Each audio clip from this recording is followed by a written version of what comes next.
प्रश्न खड़ा होता है कि ईसाई समुदाय में मांस खाने की रीति कहां से पड़ी।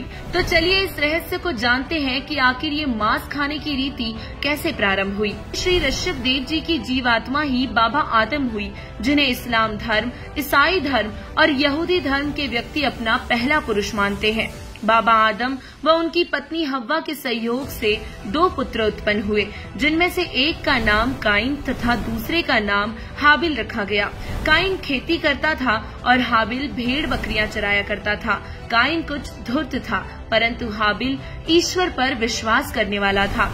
काइन ने अपनी फसल का कुछ अंश प्रभु को भेंट किया, प्रभु ने अस्वीकार कर दिया।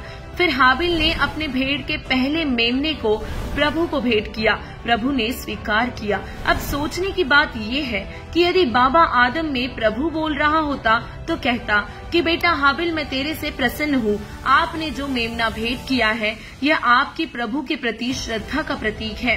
यह आप ही ले जाइए और इसे बेचकर धर्म भंडारा कीजिए और अपनी भेड़ों की ऊन उतार कर रोजी रोटी चलाइए तथा प्रभु में विश्वास रखिए। यहाँ बाबा आदम के शरीर में प्रेतवश प्रवेश करके पवित्र बाइबल में मांस खाने का प्रावधान पितरों ने बोलकर करवाया है। इससे काइन को द्वेष हुआ तथा उसने अपने छोटे भाई को मार दिया और उस समय से लोग प्रभु का नाम लेने लगे।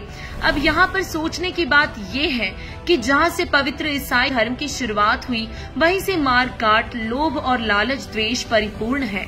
पवित्र बाइबल में है कि पितृ दूसरों के शरीर में प्रवेश करके बोल रहे हैं।